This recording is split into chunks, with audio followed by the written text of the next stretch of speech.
Hi guys, it's Debbie and today I am back with a packed what I watched this month video. Also because with the help of a couple of bank holidays here in Italy, I watched way more than I expected. So let's get right to it. This month I actually watched a few films which I already feel like they are the best films of the whole year. One of these was 1001, starring Teyana Taylor as a struggling mother recently released from jail, trying to reconnect with her son who was placed in foster care, getting her life together, getting her own place, making ends meet. And this film beautifully and heartbreakingly depicts the struggles of parenthood, especially when you're living paycheck to paycheck, you're trying to prove your worth to the people in your life. I would highly recommend it, and I wouldn't be surprised if Teyana Taylor is nominated for an Oscar this year. I apologise if I don't get too deep into every title, but there is a lot to talk about today. Anyway, another actress which I am sure is going to end up on the Oscar nominee list for Best Actress is Greta Lee for Past Lives. Since this film has been released, everybody has been saying it is one of the best films of the years. It's absolutely beautiful. So I had to check it out and find out for myself. And well, the reviews were right. It's wonderful. I cried so much. It's a story of two childhood friends who have a big crush on each other in Korea, but the girl moves to America. She changes her lifestyle, her name. She adapts to a more Western style of life, while the boy stays in Korea and he is raised following all their cultural traditions, but years later they reconnect. And I won't say more to not spoil it. What I can tell you is that we finally have a realistic romantic movie where not everything is easy and lovey-dovey and I'll just hop on a plane and cross all the world for you. It's awkward, people change, they grow, they become other people, careers get in the way, there are goals, ambitions. Just watch it, trust me. At this point, I'll quickly mention another film I watched this month which follows the similar vibes, and it's Passage, starring Ben Whishaw, Adele Exarchopoulos, Frank Srogosky, who are all stuck in an awkward situation when one of the two married gay men has an affair with the woman and goes in a bit of a crisis about his feelings, and creating a big crisis for all three of them and more, as what was just a one-night stand evolves into a lot more. I wanted to mention this film alongside Past Lives, not only because it made me cry as much as with Past Lives, but again we have a realistic depiction of romance, of relationships, of breakups, of dialogues, of discussions between loved ones. But moving on, another great film I watched this month was Oppenheimer. I finally watched it. I've been waiting so long. I'm not going to go too deep into it as there would be too much to talk about, and also there is a full standalone review video of that on my channel. I'll leave it linked. Cillian Murphy was amazing in his portrayal of tormented scientist Robert Oppenheimer at the lead of a team coming up with the atom bomb. He's surrounded by basically every famous name you can think of in Hollywood. My personal favorite was Robert Downey Jr., who is one of the leaders of the Atomic Energy Commission, and altogether it's a great production, sound-wise, effects-wise, cinematography-wise. If you can, watch this on the big screen. You won't regret it. Well, I guess at this point I'll have to talk about Barbie. I had very, very low expectations for this film. I originally hadn't even planned on watching it at the cinema. I was going to watch it when it came out in streaming, but in the end we gave in and we went to watch it. And I must say, it wasn't as bad as I was expecting. I was prepared for a woman is good, man is bad, very well decorated but empty story. But I was wrong. I'm still not going to say it was an amazing film, but it definitely exceeded my expectations, and I especially loved Ryan Gosling's character as Ken. All the Kens, they were absolutely hilarious. The comedy in general was my favourite part of the film. Margot Robbie plays Barbie, and honestly I really can't think of anybody else more fitting for the role. She literally looks like Barbie, and her and Ken live in Barbieland, where all the various other Barbies with all their jobs and all the Kens without a specific job spend their time. Barbie is all carefree, while Ken is a bit sad because he is just Ken. It's always Barbie and Ken. He doesn't have a specific job, but in the film he's just beach Ken, and not even like lifeguard Ken, just beach Ken. But a lot of things in Barbie world change when these characters end up interacting with the real world. It's fun, light-hearted. I can't get the I'm Just Ken song out of my head, but I really couldn't stand the constant product placement in the film. But I'll leave my full video on the topic linked so you can check that out. In August, I then finally watched Park Chan-wook's Decision to Leave. I'd already started watching this film in the past, but then for various reasons I never completed it. It's mad that I let so much time pass, but here we finally are. This film is completely different from the films Park Chan-wook is usually associated to. He's usually remembered for his violent thrillers, dark revenge stories. Even more romantic-based films like The Handmaiden have a darker mood. I would say Decision to Leave is a sort of romantic crime thriller. I wouldn't know how better to describe it. It's a story of a detective who's investigating the death of a man who apparently just fell off a cliff while rock climbing, and the main point of his investigation is the wife, who is reacting a bit oddly to his death. But the more time the two spend together discussing the crime, the more they find something developing between them. I then watched Fat Girl, a pretty harrowing film, a film which many people say is one of the most disturbing they've ever seen. I don't think it's personally the most disturbing, but it does leave you with a pit in your stomach. And it's a film which definitely wouldn't be greenlit today. It's the story of two sisters portrayed during their holiday, and in addition to all the usual sisterly fights and jealousy, one of the two starts dating a much older man. He's at university, and I'm not sure if she's 15 or has to turn 15, but you get the idea of the situation. And there's that side which is pretty awful, what people do when they're under pressure to appear as more mature, but then it all gets even more tragic and worse from there. I'll leave you the pleasure of watching and finding out on your own. Another harrowing film I've been meaning to watch for a very long time is Incendies by Denis Villeneuve. This film does have a lot of flaws. It's hard to tell the different storylines apart in some points. Some plot devices are a little stretched, but this film stays with you for a very long time. I initially didn't think it had such a big impact on me until I realised that in the days after watching it, I just couldn't stop thinking about it. It's the brutal story of a brother and sister who receive a very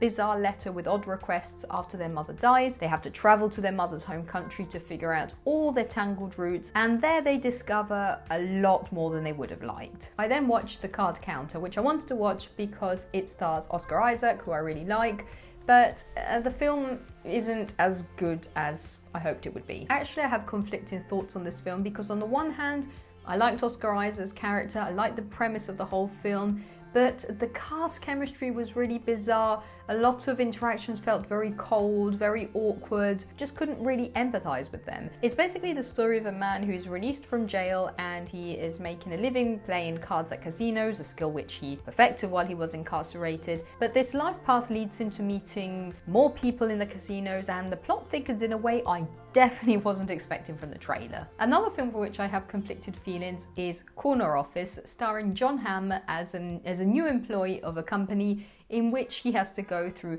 all the usual office environment crap, but he finds comfort in a secluded office room he escapes to during his work hours. And this leads to more and more tension in the office and things escalate. I'm not sure what more to say about this film. It's funny in some points, really dark and weird in others, very confusing. Anyway, I then finally completed Tinker Tailor Soldier Spy. I say completed because I'm 100% sure I'd already seen this film. I watched it, and while I was watching it, I recognized so many scenes. I just completely forgot the general premise and plot twists and everything. And it's a great espionage thriller. It's very intense. It keeps you guessing until the very end. It's set in the heart of the British Secret Service in the 70s and features basically any white British actor you can think of. Cumberbatch, Hardy, Old Man, Firth, all of them. But soon information of a possible mole within the MI6 emerges, and so they all go on this wild chase to figure out who it could be. It's a really well put together spy movie that keeps you second guessing. So I would like to now ask you if you have any similar recommendations for me to watch. And then this month I didn't do my usual rewatch of Twilight. A round of applause for me. Although there were a few cold storms a couple of nights ago, I was tempted, but I managed not to, but I did end up rewatching some other big favourites of mine which I constantly rewatch, Sicario and Zero Dark 30. Sicario stars Emily Blunt as an FBI agent who ends up working on a questionable and dangerous operation against drug smuggling across the border between the United States and Mexico. The film is directed by Denis Villeneuve, has a great cast, great soundtrack, cinematography, it's gritty and dark, makes you question a lot of things.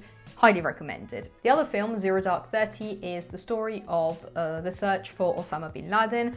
Although it's a true story, obviously we don't know everything that happened. It was all a big secret operation, but it is interesting to see what went into this research, how many departments were involved, how cautious they had to be in this mission. So it's interesting to see the timing, all the different points of view and people and departments. It's really interesting. A film along similar lines is Charlie Wilson's War, again a true story featuring the CIA. It follows the story of a congressman and a CIA agent who join forces in assisting Afghan rebels in fighting the Soviet Union in Afghanistan, with all the long-term implications of that support. Once again, Philip Seymour Hoffman was absolutely amazing in his portrayal of his character. He always nailed all of his roles. In this case, a short-tempered CIA agent who basically puts up with no nonsense. I actually rewatched another film based on a true story, All the Money in the World, but which didn't blow me away as much as the first time I watched it. I think because at the time when I watched it, I didn't know that it was based on real events that happened here in Italy, and my parents then confirmed that it was a huge case back at the time, and so I was just mind blown that I didn't know anything about it. Anyway, it's the story of the kidnapping of one of the grandsons of the OG Mr. Getty, one of the richest men in the world, but also one not willing to pay ransom money, even if it's for his grandson. I then watched the story of Mariama, a dramatic Gambian movie about a very bright student, but who ends up being the victim of a predatory teacher. I read a review in which somebody described this film as feeling more like a public service announcement, and I can see why the vibe is a bit along those lines, but I find it more interesting how in the film everything is always the girl's fault. No matter what happens, she's just ruining her family, even when she's the victim, which unfortunately is a sad reality for some women in certain environments. I also watched No Hard Feelings, and since I watched it, basically all my friends have been bombarding me with questions about what do I think of it. I think it's exactly what was advertised. A rude, loud comedy with a lot of sex and inappropriate jokes. What more are you expecting? It's the story of these parents who basically pay Jennifer Lawrence's character to drag their son out of his shell because he's supposed to go to university, and they're scared he'll just be bullied because he has no experience in real life, and all this leads to a series of funny consequences. I think maybe people were expecting something more because it stars Jennifer Lawrence, who is definitely capable of better acting, but if you're looking for a silly summer comedy, this is exactly that. I then finally crossed off my watch list Borders, which has been sitting there for the longest time. Border is a Swedish fantasy movie about a woman who doesn't really fit in our beauty standards. She looks very different from other people. This makes her feel out of place, unwelcome. She only looks happy when she's in a house in the middle of the forest with animals. And I'm not going to go in too deep because of spoilers, but let's just say that one day she meets another person who fits exactly those same standards, and something develops from that. I'll leave it at that. This film is bizarre and I don't particularly like the ending, but also a lot of it is a metaphor about not fitting in, being bullied, trying to find love, and just be accepted when you're different. You know what? We haven't done any horror yet. I watched Bad Things, which proves how different people are scared of different things. Remember when Skinamarink was released and half of the audience said it was the scariest thing they'd ever seen, and half of the audience, myself included, said it didn't do anything for them? That's because it only worked if you were specifically afraid of the dark. If you're not, that film just isn't scary. Now, Bad Things isn't exactly a masterpiece, especially in the acting department in some scenes, but it features an environment which really creeps me out, which is this big abandoned hotel. I don't know, it just gives me the creeps. And basically the protagonist inherits this hotel and goes to stay there for a while with her girlfriend and some other friends with the intention of getting some work done on it to then, I don't know, potentially resell it or open it again. But instead, everything else of horrific happens. Then I watched Cobweb, which instead is a more of a classic Halloween spooky traditional kind of horror. Even this is not a masterpiece, but I guess it is scary in some scenes. Actually, some of the scariest characters are the ones I wasn't even expecting to be scary. It's the story of a kid who starts hearing things in his room at night, voices, noises, and when he raises these concerns, a lot more comes up. I don't know how to explain it more without spoilers. I then watched The Rental, which I thought was supposed to be good. Then I watched the reviews, they were bad.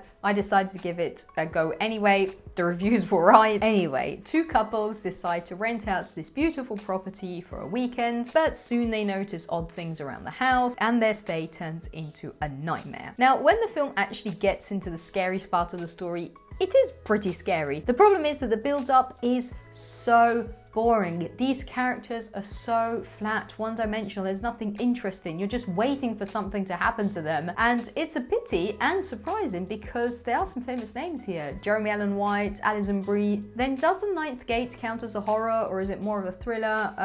I decided to watch this Roman Polanski film about a supposedly demonic book, but it was just so boring. Basically, Johnny Depp portrays an expert in rare books, and he is given a job to track down a very rare book which supposedly can be used to summon the devil. Sounds cool, right? No, it was completely downplayed. There is more focus on Depp delivering cheesy one-liners, and the one thing which is a true horror in this film is the way Depp handles these books.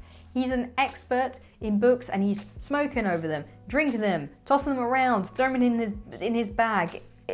Why? Speaking of rare books and such, I watched Can You Ever Forgive Me, which I thought I'd already watched, but I hadn't, starring Melissa McCarthy in a completely different role from the usual loud comedies she's more famous for, as in this film she is a writer desperately trying to make ends meet who eventually takes the path of forging fake letters supposedly by famous authors and selling them to make money. This film is pretty sad. I didn't expect to find myself with tears in my eyes, mostly because of just how desperate and the protagonist is, how sad the situation is, and so I'd highly recommend it to see Melissa McCarthy in something completely different from usual. Maybe it's even sad because it's a true story, so you know this all actually happened. Another much tougher true story was the one of Judy Garland, and I finally managed to watch Judy, the film based on her starring Renee Zellweger. Judy Garland's life story, especially her younger years on the set of The Wizard of Oz, shows how awful managers and studios can be when there's money on the line. She was treated in an appalling manner, barely fed to stay skinny, bullied, and of course that stayed with her in her later years, although unfortunately she didn't make it that late in life. Then for animation, I watched Elemental. The internet had me expecting this to be an absolute dumpster fire, an awful cringy story, but in reality it's not actually that bad. And by the way, that famous gender fluid character everybody's going on about, you barely see them in the film. I actually had to go and Google who it was after watching it, so please watch films before you go on a typing rampage on Twitter. I'm not saying it's a particularly memorable film, it's not one of Disney's great films that it can actually come up with. I'm sure that, as I was saying in one of my recent videos, a lot of elements were put in just to please audiences in the current mood, but I just can't stand when people start hating on a film from, I don't know, from when it's announced. It's the story of a city in which creatures belonging to the elements of air, water and earth live together in harmony, and then the first immigrants from the fire element start to arrive and form their community, but they don't easily manage to get along with the other elements, even just for practical reasons. But our fire protagonist soon starts developing feelings for the water character, and things evolve from there. Again, not one of Disney's masterpieces, but not as bad as I was expecting. Another animated film I watched was Big Hero 6, the story of a kid and his robot healthcare companion who is created to heal and help people who are sick, and who becomes a bit of a superhero with the protagonist when their city ends up under attack. I love this film, the animation, the story which in some points really makes you cry, but is so sweet in others. I only watched one documentary this month, the new Jake Paul one, what was it? The Untold Jake Paul, The Problem Child. This is not a particularly interesting or compelling documentary. I am not a fan of the Paul brothers, but if you've been anywhere on the internet in, let's say, I wouldn't say the last 10 years, but more or less, you would have heard about Jake Paul and Logan Paul. And I was expecting this documentary to show something more about their lives, but it's basically just a big summary of everything they've ever said online. So I don't know, I don't really see the point in this except for making people want to buy tickets to the matches. I then watched Already Tomorrow in Hong Kong, a not particularly memorable romantic movie about a toy designer who is in Hong Kong on a business trip and who meets a guy, spends hours walking around the city with him. Super safe thing to do, by the way. Just meet a stranger and start walking around with him, telling him about your whole life. Again, not particularly memorable. But this reminds me that I haven't talking about the worst film of the month, and one of the worst of the whole year, Ghosted. It's awful. Chris Evans and Ana de Armas are two very different people with very different personalities, very different backgrounds, who end up developing feelings for one another while on a huge survival from bad guys across the globe background. The storytelling was awful. There were plot holes, awful lines of dialogues. It felt like it was written by ChatGPT, and I couldn't stop staring at Ana de Armas' awful wig. Also, it's one big advertisement for Apple. Watch at your own risk. I then got to see Enter the Dragon, the 70s film with Bruce Lee, at the cinema, as Warner Bros. Is bringing back to the cinema a lot of remastered versions of their old classics. This film isn't really my type, but I ended up loving it. It's the story of different martial arts champions who travel to a mysterious island fortress to compete in a fighting tournament, but one of them, Bruce Lee's character, in reality is attended to spy on the plans of the evil owner of this island. The cinematography was incredible, the shots, the colors, I loved it, and I'm so happy that I had it on my watch list for such a long time and then it turned up at the cinema. I then watched Strictly Ballroom, which is Baz Luhrmann's first film ever, but he hasn't really changed style since then. The overdramatic scenes, the dance in the theatrical mood, all of it. The film is all about the drama going on at a dance studio, in particular revolving around a dancer who is looking for his partner for a big competition and ends up teaming up with the least likely choice. I then watched Atonement, a story spanning across decades between two lovers, portrayed by Keira Knightley and James McAvoy, with all sorts of things getting in their way. But I think I'm going to have to rewatch it because it did absolutely nothing for me. I know it has people crying their eyes out, screen grabs and quotes from it are all over the internet, and I just stared blankly at the screen all the way through it. It just did nothing for me. But instead of just labeling it as boring, I understand I probably wasn't in the mood that day, so in the future I will rewatch it and I will report back to you again. Of course, there are films which are just plain bad. For example, Ghosted, but also I watched another really bad film this month, an Italian film called Sulla Giostra, starring Claudia Girini, and it was just atrocious.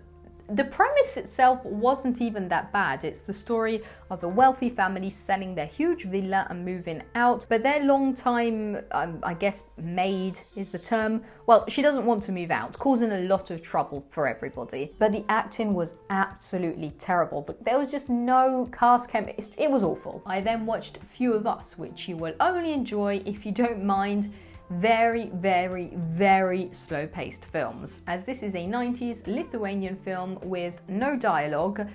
You can only hear some chatter in the background during a party scene about a woman who is traveling across Russia and comes across a small village, more of a tribe. I can't really say much else. If you like to lay back and take in the silent scenery and don't mind the lack of dialogue, go for it. And then right at the end of the month, I watched Pod Generation, a film which at the beginning was really annoying me, but then it turns out it's actually more of a parody and warning for what's coming to us in the future, using already some of the ridiculous concepts that we're coming up with. The main focus of the film is this new way of having kids by which you don't get pregnant, but you raise them in these sort of eggs, pods, which creates a huge point of discussion between the protagonists who are trying to have a baby through this new method. And I think that's the end of the films. I only watched a few short films. One of them was Necktie by Yorgos Lanthimos. I guess we have to say all good things about this film just because of the name of the director, but I think it was quite pointless. It's the story of these teenagers who want to find out what happens after death.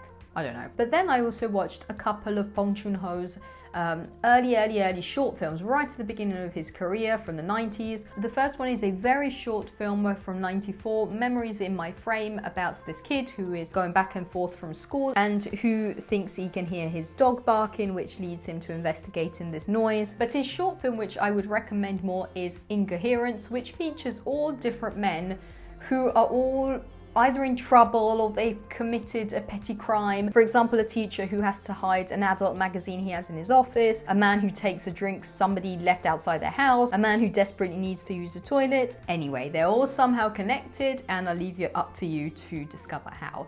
And with that, we have reached the end of today's list. Of course, now I'd like to hear what you've been watching, what you liked, what you didn't like, what you think of all these titles I spoke about today. So make sure to leave a comment down below. I hope you enjoyed this video. If you did, make sure to subscribe, and I'll see you in the next one. Bye.